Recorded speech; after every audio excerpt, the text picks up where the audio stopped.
Bonjour, alors quoi de neuf aujourd'hui dans les 12 coups de midi? Eh bien Benoît était venu faire une surprise à Paul, donc voilà, les deux nouveaux presque grands maîtres de midi sont dans la place. Il manque toujours Tata Véro. J'ai remarqué que Jean-Luc Reichmann n'a toujours pas parlé de Tata Véro, et comme bientôt il va y avoir un combat des maîtres, mais bon. Voilà, sinon, comment dire, bon, toujours aussi sympathique, le Popol au coup d'envoi. De quelle touffe de cheveux riquets était-il affublé dans le titre d'un conte de Perrault? Bien sûr c'était la houppe. Voilà, après vous aviez Clara. La NASA va recruter 24 personnes, chacune payée 16 000 $ pendant 2 mois pour dormir. Ah. Après vous aviez Gaylord, alors lui, danseur de hip-hop, qui a une question musicale, donc ça m'intéresse pas trop. Après vous aviez la jolie Laetitia. De quel surnom lié aux proportions généreuses de son anatomie intime les amis de Toulouse-Lautrec l'avaient-ils affublé? Donc il l'avait appelé la cafetière à cause de, si vous voyez ce que je veux dire. Voilà. Ensuite, sous quel nom a-t-on connu Stanley Martin Lieber? Donc c'était Stanley qui est décédé. Après à New York, la dernière mode alimentaire est de manger des ailes de poulet, des pizzas et des donuts enrobés de feuilles d'or. Donc à cause de ça, elle est passée au rouge. Elle a pris Laetitia en duel. Qui est tombé sur cette question? Sous Napoléon, quelle embarcation à voile armée et pontée servait d'auxiliaire aux navires de guerre? Donc elle avait dit la goélette. Et puis alors là, donc les 2 maîtres de midi sont arrivés avec, comment dire, leur savoir et pour dire que c'était la péniche. Et c'était la péniche. Bye bye Laetitia.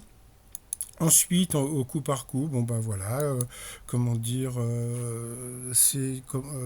Gaylord qui est passé au rouge, il a pris Clara aussi en duel, qui est tombé sur une question très simple. Kelly est typique des couchages au Japon, donc bien sûr c'était le futon. Après, Paul s'est retrouvé face à Clara en, comment dire, en coup fatal. Je suis prêt, j'adore quand il dit je suis prêt. Voilà, comment on peut voir, eh bien, il a gagné, mais comme on peut voir, il était à 55-30. C'est-à-dire que normalement sur 60 secondes, voilà, il a répondu qu'à une seule question. Après, la pauvre Clara n'a fait que passer. Donc il a eu droit à son petit bisou. Après, Clara a été, comment dire, très sympa de l'applaudir. Après, il s'est planté sur 2 questions, donc il a gagné 100 € à partager avec un téléspectateur. Alors ensuite, dans l'étoile mystérieuse, alors d'après ce qu'on peut voir, donc pour moi, les 2 petits-enfants, c'est parce que Hugo Loris a 2 filles.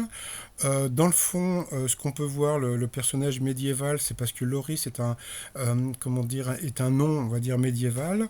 Sur la gauche, vous avez un personnage du carnaval de Nice, puisqu'il vient de Nice. Comment dire, la manette, c'est parce qu'il y a un jeu à son nom. Et puis, comment dire, le gâteau dégueulasse, comment dire, la gelée anglaise, c'est parce que Hugo Loris évolue comme gardien à Tottenham. Voilà, donc le t-shirt Ange Gardien pour Hugo Loris. Et puis par rapport à mon titre putaclic du jour. Alors comme on sait, Paul est étudiant à la fac de Grenoble et en début quand il est arrivé, il disait qu'il aimait beaucoup jouer au tennis. Voilà, donc ça c'est le cours de tennis de la fac de comment dire de Grenoble. Et puis j'ai vérifié son casier et c'est vrai que son casier n'était pas vraiment net. Il paraît qu'il y a pas mal de staphylocoques dans les casiers de comment dire de la fac. Voilà. À demain pour le nouveau jeu de mots putaclic. Et puis comme je suis à Aubervilliers aujourd'hui, je vais apporter le t-shirt Petit Foufou pour Paul.